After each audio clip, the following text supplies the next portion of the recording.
Now in this part, we have to study the expression for magnitude of EMF induced. अब हमें ये study करना है कि कितनी EMF इंड्यूस होती है और on what factors does the magnitude of induced EMF depends in an AC generator.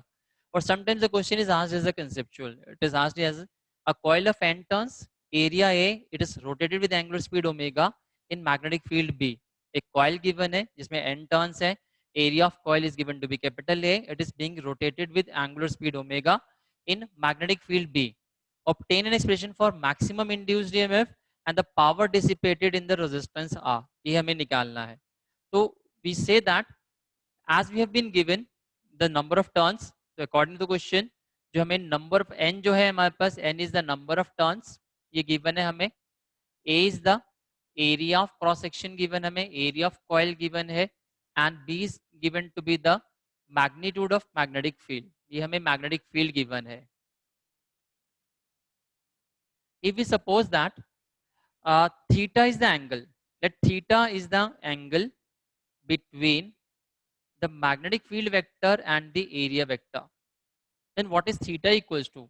Theta will be equals to omega into t. ये हो जाएगा हमारे पास. Now how much will be the magnetic flux linked with the coil? Magnetic flux कितना आएगा? Magnetic flux का relation क्या होता है? n b vector dot a vector. So this is equals to n b a cos theta. Theta कितना है? Omega t है हमारे पास. So this is the magnitude of the magnetic flux linked with the coil. इतना तो flux generate होगा इसके साथ.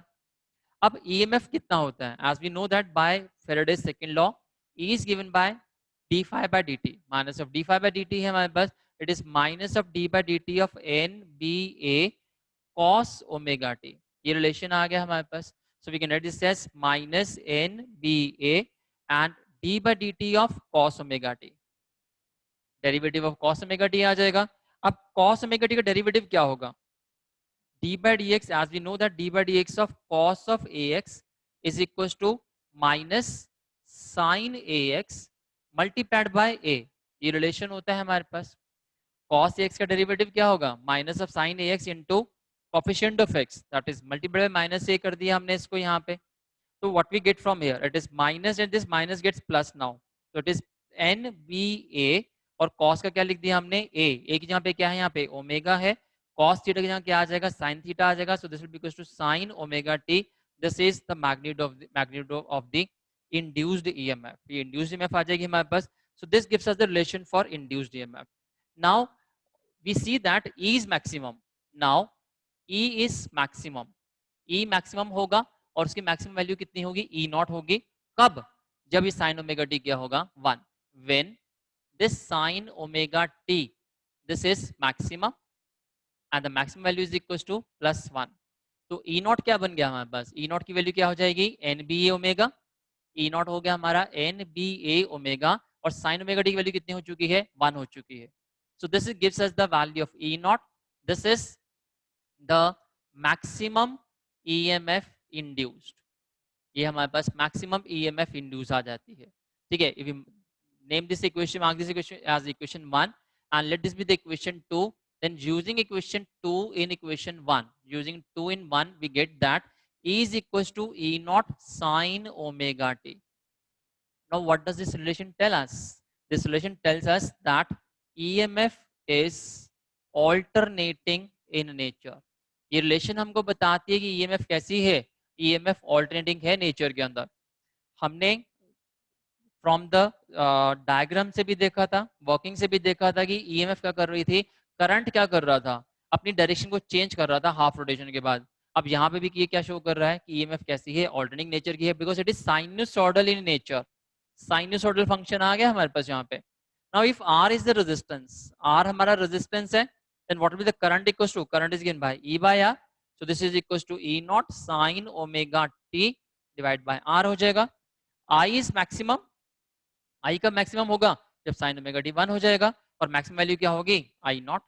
So we can say that I is equals to I naught sin omega t. This relation also shows that current is alternating in nature. Moreover, current and voltage, they are in same phase. Current और voltage same phase में है, voltage का angle कितना आ रहा है, voltage का phase कितना आ रहा है ओमेगा टी, और करंट का भी कितना आ रहा है ओमेगा टी आ रहा है. Also I and E, they are in same phase, so we can draw the graph also. अगर हमसे current voltage versus omega T का ग्राफ पूछा जाए तो हम ग्राफ भी प्लॉट कर सकते हैं, और ग्राफ में हम क्या शो करेंगे कि करंट और वोल्टेज क्या है, सेम फेज में है.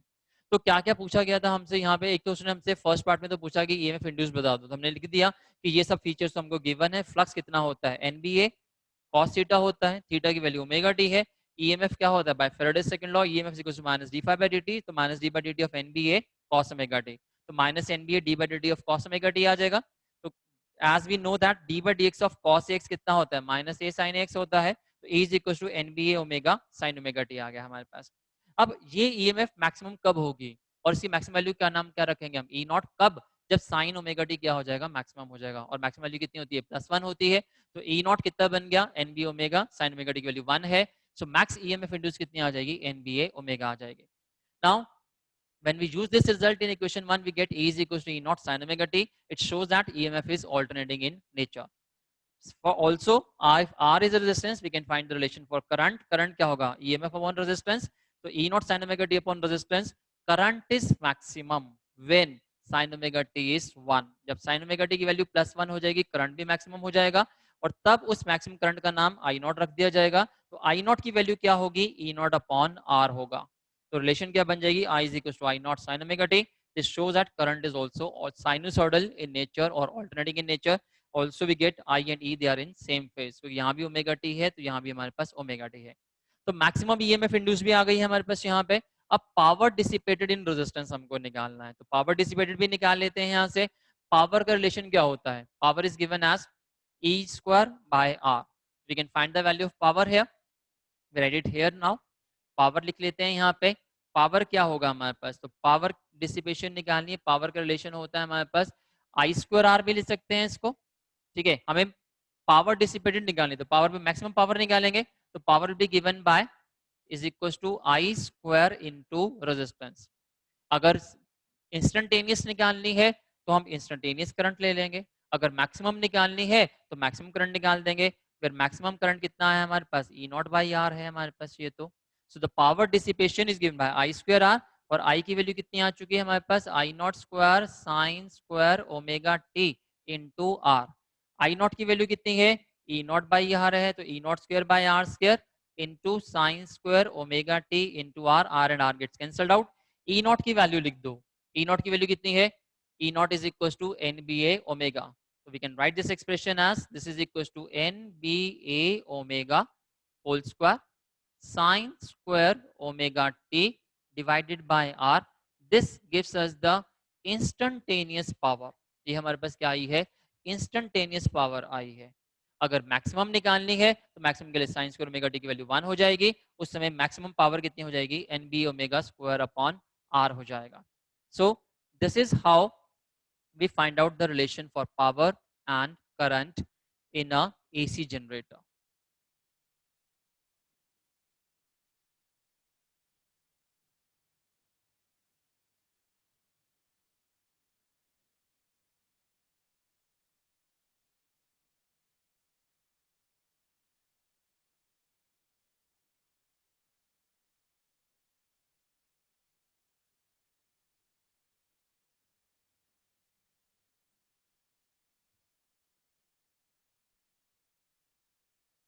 So let us discuss a numerical based on it. We are given an athlete pedals a stationary bicycle. एक stationary bicycle है, whose pedals are attached to a coil having 100 turns. जो pedals हैं वो एक wheel के साथ है, ठीक है, और wheel में कितना दे रखा है, wheel के अंदर क्या है, turns है हमारे पास. तो जैसे ये हमारे पास बाइसाइकिल है, बाइसाइकिल का पैडल है हमारे पास यहाँ पे, इसको अटैच कर दिया किसके साथ, एक it has been attached to a wheel, एक व्हील के साथ इसको अटैच कर दिया इस तरीके से. ठीक है, अब ये जो कॉइल है हमारे पास, ये बाइसाइकिल का पैडल है हमारे पास यहाँ पे, इसको अटैच कर दिया हमने एक कॉइल के साथ. कॉइल जो हमें ये गिवन है, इस कॉइल के लिए क्या क्या फीचर्स हमें हमारे पास है, कॉइल हैज n टर्न्स और number of turns is given to be 100.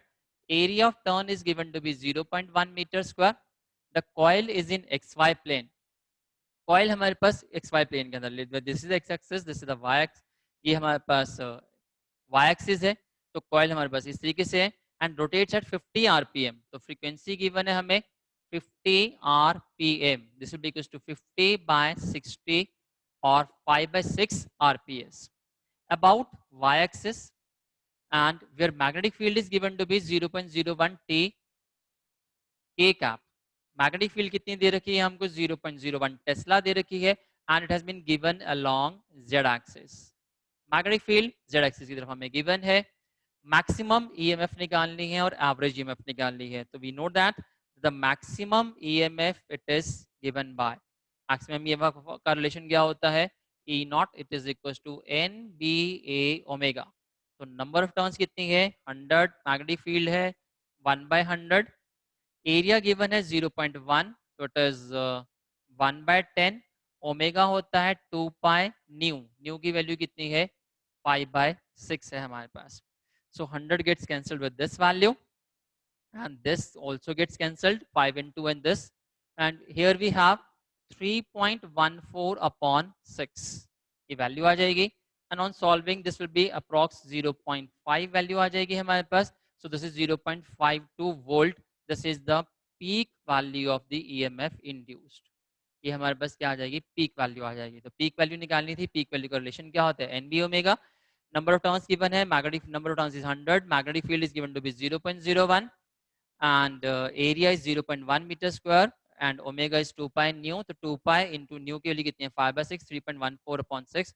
E naught की वैल्यू आ जाएगी 0.52 वोल्ट. और क्या पूछा है हम सेकंड पार्ट में, we have been asked to find out the average EMF over one complete rotation. तो as we know that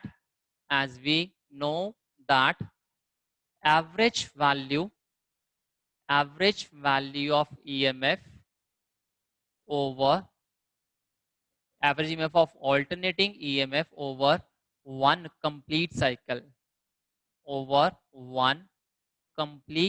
cycle or rotation is always 0. ये हमने किया था ऑल्टरनेटिंग ईएमएफ की वैल्यूज के टाइम पे. हमने जो हमारे पास एवरेज वैल्यू होती है it is always defined for half cycle. Half cycle के लिए हमने निकाला था प्लस आता है और नेक्स्ट हाफ के लिए माइनस आता है और कंप्लीट साइकिल के लिए निकाले तो 0 आता है. Therefore average EMF over a complete rotation in this case will be equals to 0. तो हम सिर्फ मैक्सिमम निकालते हैं, एवरेज जब भी पूछा जाए तो एवरेज कितना होगा 0 होगा.